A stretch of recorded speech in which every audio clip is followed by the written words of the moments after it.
Roberta Metsola, President of the European Parliament. President, the floor is yours.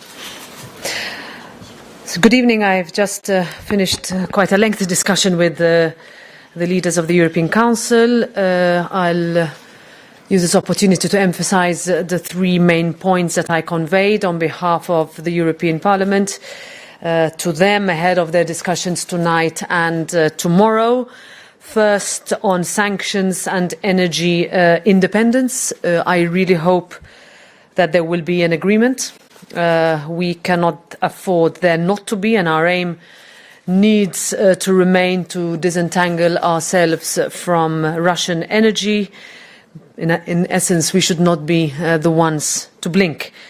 However, and while I understand the realities facing different countries, there is equally a limit to how much flexibility we can allow without losing credibility vis-à-vis our populations and the rest of the world, from within the EU and from outside the EU. Unity must remain our strength and blueprint in the coming weeks and months, and our goal remains zero dependence on Russia. So those were the first few points I made, and I also said that so far public opinion has been with us, and that is why it is ultra important that we remain resolute, also when so-called CNN effect takes place. We cannot become complacent or give in to Russian propaganda. I spent some time also talking about EU candidate status for Ukraine. Also in preparation for the next few weeks, while the Commission prepares its avis before the next European Council. Question I asked on behalf of the Parliament is, the choice we face is this: do we want Ukraine to look to Europe, or do we want Ukraine and the rest of the world to doubt Europe's capacity to make the important decisions when we are asked to and when we have to lead?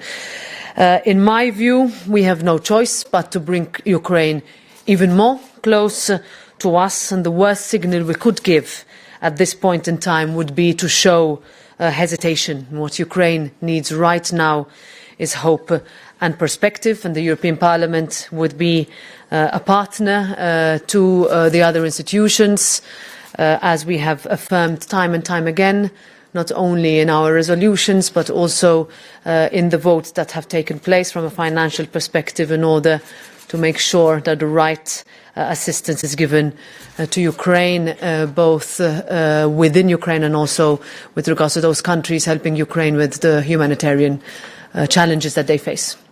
Happy to answer any questions you have. Thank you very much. Questions from your side, please.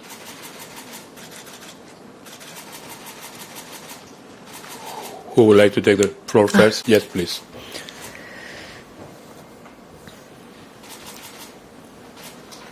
I'm Agnes Such. Should I do something? No. No? Okay.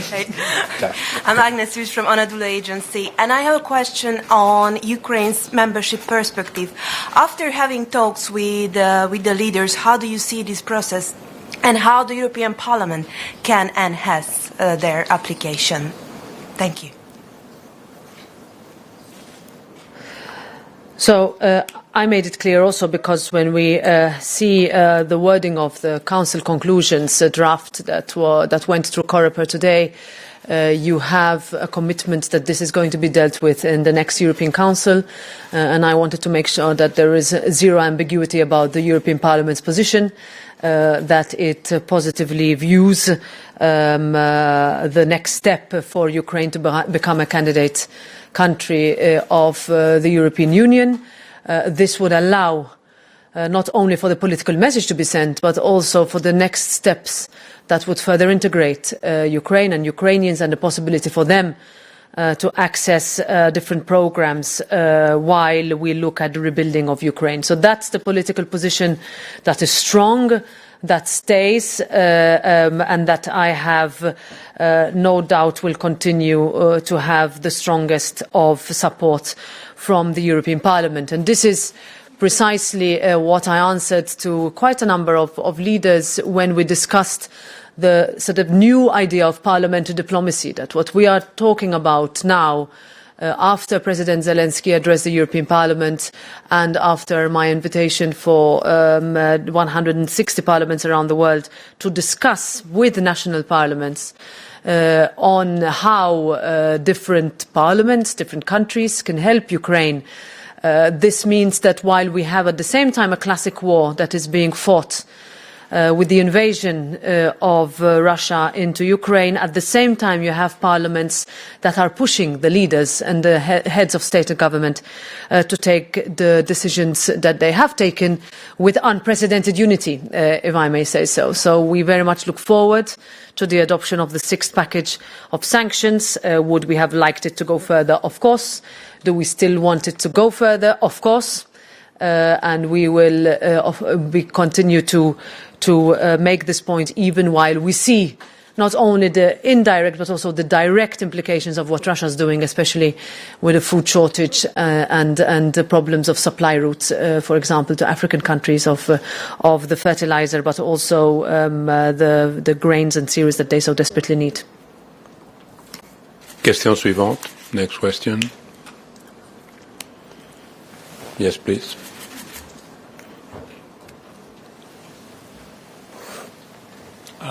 Yes, hello. Here's Giovanni De Re for the Italian newspaper Avvenire. Given the impasse we are experiencing in these hours, Prime Minister Orban said that we are far away from an agreement. Do you agree with some German members of the government that we risk to see the unity of Europe to unravel? Thank you.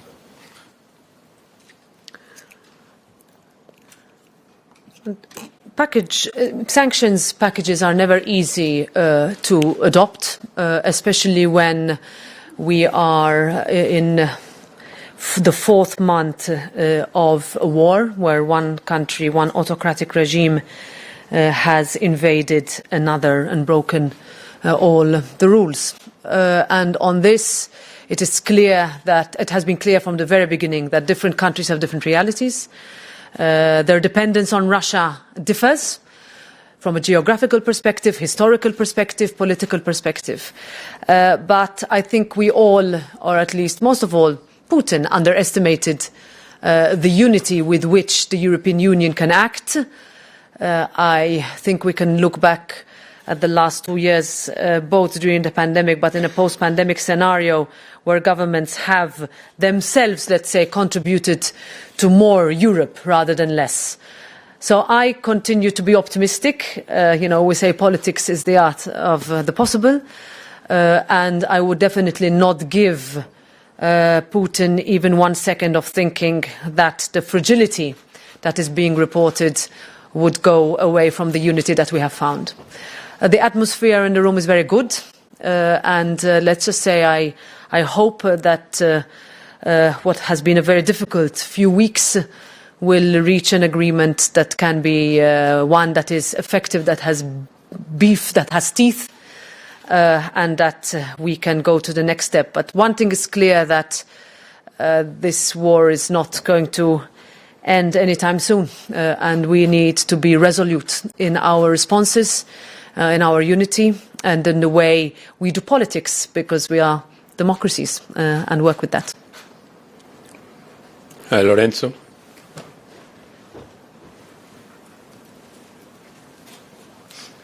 Consoli from Asca News, Italy. I would like to ask two questions. One concerns the fact that in the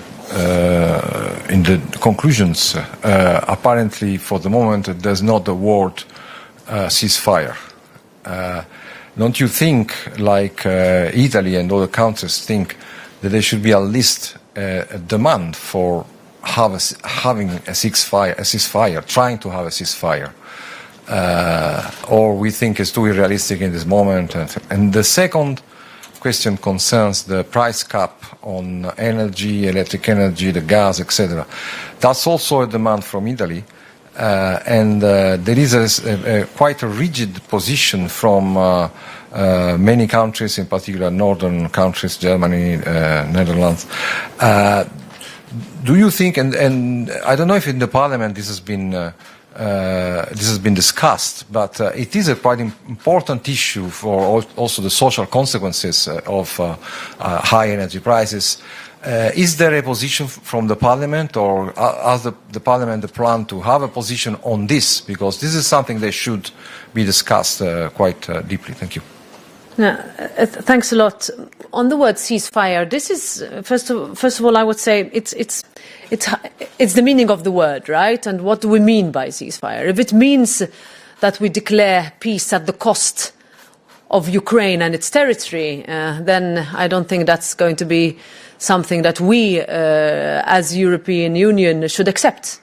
This is not when we're talking about peace without liberty and justice, then it's not peace at any cost. And for us, first of all, for the European Parliament, but also the discussion very much circulated around this today, is that we need to make sure that Ukraine is, let's say, at that table and not anyone else who decides that the war is over or that Russia or otherwise has to save face. I said this last week. I think we should not risk talking about appeasement or saving face. I think it's about making sure that when there is a country that is invaded in our continent, then that country is helped, should have been helped earlier, quicker, in order to defend the very values that we all share in the European Union. On the price cap, again, this is, different, let's say, viewpoints. Last week, this was very much discussed between the leaders and also in Davos. When we are going to talk about, let's say, common purchasing power, right? Where are we going to pool in our resources? Are we going to use unspent funds? Are we going to find new funds? Are we going to move funds away from what we would have spent, for example, on our ODA as member states? That is a question that is being asked not only in the European Parliament. Yes, in answer to your question, it is being discussed in the different committees, but also in the national parliaments. Because while at the same time we are taking very difficult decisions that have a cost, can that cost and how will that cost be cushioned from being shouldered by the citizens and the consumers? And the consumers are asking us, rightly so, where is this going to end? But make no mistake, this is our job as the European Union, as leaders, but also as different economies, in order to make sure that the flexibility, and here we welcome the decision that was taken to extend the exception clause until the end of 2023, but at the same time we need to balance that with making sure we don't have debts that for many generations to come they will have to pay. So it's a very delicate balance. The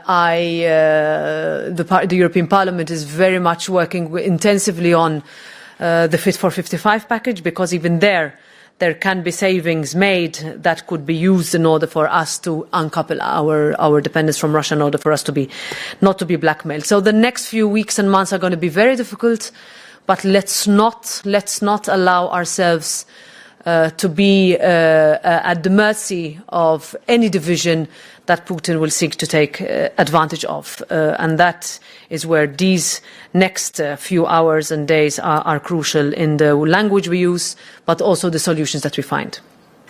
There are still two questions. First, please, the lady, yes. My name is Anna Bandensky. I'm from Europe Diplomatic. I have a question on Prime Minister Draghi peace plan, how you would assess it. Don't you think it's a good basis to build on? I mean, peace plan for Ukraine, of course. Yeah, I think if we see what different leaders have said and how, we have seen wonderful efforts, both on a bilateral level but also on a local level, especially, I must say, between Italian mayors and the different towns in Ukraine that have been twinned for years in terms of rebuilding of Ukraine, and also in making sure that the next step if once Ukraine is more integrated with the EU, how can those projects that we have be available to Ukrainians, both inside Ukraine and outside? When we're at the moment, what we're looking for on behalf of the European Parliament is making sure, first of all, that we are coordinated in what we say and what we do. And of course, we want the war to stop as soon as possible. And that means that all efforts should be made. But as I said before, not without Ukraine at the table. And the last question, Christian, please.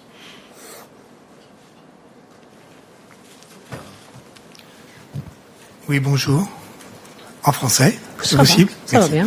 J'ai deux questions. Je voudrais revenir sur votre optimisme et cette atmosphère excellente que vous avez trouvée en salle de réunion du Conseil. Quand ils sont arrivés, les dirigeants attendaient tous une voix, celle de M. Orban, et son avis sur la proposition qui était faite. Et il a dit sèchement, ça va pas, c'est pas bon, et il voulait des garanties. Alors comment est-ce qu'on peut concilier une atmosphère excellente avec un dirigeant qui est en train de bloquer complètement parce que la Commission a été incapable de lui donner les garanties qu'il voulait? Ça, c'est ma première question. La deuxième question, vous parlez de l'adhésion de l'Ukraine, processus d'adhésion de l'Ukraine. Qu'est-ce que vous pensez des propositions qui sont sur la table? Et on parle d'une communauté européenne politique, une communauté géopolitique européenne. En fait, grosso modo, on parle d'une antichambre dans laquelle on mettra les candidats potentiels, ceux qui n'ont pas voulu rester dans l'UE, un peu tout le monde, et puis au petit bonheur la chance, dans un jour, dans un an, dans 10 ans, on les fait rentrer. Est-ce que c'est une bonne solution, l'attentisme? Merci. Thank you very much. On your first question and the guarantees, that's why I said, and I wanted to emphasize the good atmosphere that there was in the room between the leaders, because there are many countries that asked for their specificities to be recognized and understood, and also allowed to be incorporated in the text of the conclusions without, let's say, them being blocked and with the wrong message being sent to Ukraine. And I think there we can find consensus on. There are limits, yes, to flexibility, and there are also, let's say, the European Parliament will not accept that political or individual, let's say, obstacles are made when there are no, simply in order to break up that unity. So I continue with caution to believe that we can find, with text that is balanced, that can cover all the member states, the possibility for the sanctions package to be adopted. That is not something that I got when leaving that room. That would not be possible. On your second question, we can use a lot of titles, etc. But, I went to Kiev on the 1st of April and I addressed the Verkhovna Rada and I met with President Zelensky. And the discussion that we had is, what does Europe want to do? Is Europe going to open the door for countries that are fighting for the very essence of what it stands for? We are fighting Europe's war. Are you ready to open your door to us?